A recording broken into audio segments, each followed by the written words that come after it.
আসসালামু আলাইকুম। কেমন আছেন সবাই? আশা করি আল্লাহ তাআলার অশেষ কৃপায় সবাই অনেক ভালো আছেন। পুরো কোরআন শরীফের গুরুত্বপূর্ণ সূরা ফাতিহা। এই সূরার মাধ্যমে সূচনা হয়েছে পবিত্র কোরআনের। সূরাটিকে আল কোরআনের সারসংক্ষেপে বলা হয়। এই সূরা নাজিল হয়েছে মানুষের সার্বিক কল্যাণ মুক্তি ও পথ প্রদর্শক হিসাবে।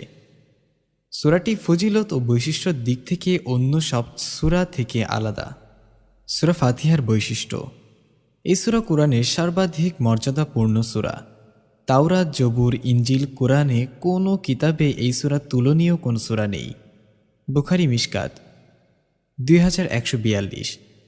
এই সূরা এবং সূরায়ে বাকারা শেষ তিনটি আয়াত হল আল্লাহর পক্ষ থেকে প্রেরিত বিশেষ নূর, যা ইতিপূর্বে কোনো নবীকে দেওয়া হয়নি। মুসলিম শরীফ 806। যে ব্যক্তি নামাজে সূরা ফাতিহা পাঠ করল না, তার সালাত অপূর্ণ।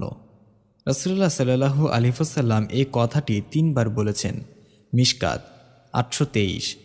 আবু সাঈদ খুদরি রাদিয়াল্লাহু তাআলা আনহু বলেন, একবার এক সফরে আমাদের এক সাথী জৈনক গোত্রপতিকে শুধুমাত্র সূরা ফাতিহা পড়ে ফু দিয়ে সাপের বিষ ঝাড়েন এবং তিনি সুস্থ হন।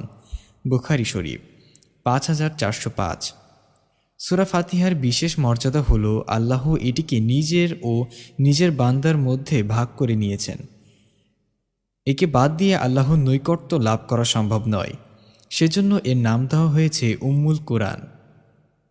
পবিত্র কুরআনে মূলত 3টি বিষয় নিয়ে বিন্যস্ত: তাওহীদ, আহকাম ও নসিহত।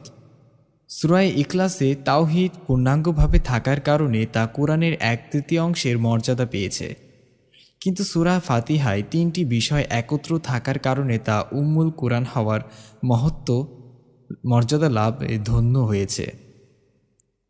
তাফসিরে কুরতুবী 148। সূরা ফাতিহার ফজিলত। সূরা ফাতিহার ফজিলত অপরিসীম।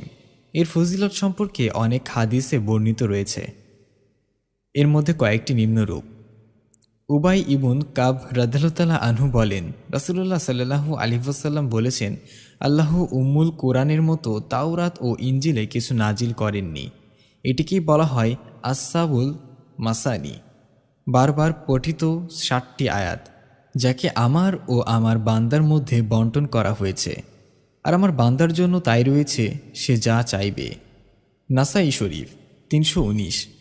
আবু হুরায়রা রাদিয়াল্লাহু তাআলা আনহু বলেন, রাসূলুল্লাহ সাল্লাল্লাহু আলাইহি ওয়াসাল্লাম বলেছেন, তোমরা সূরা ফাতিহা পড়ো।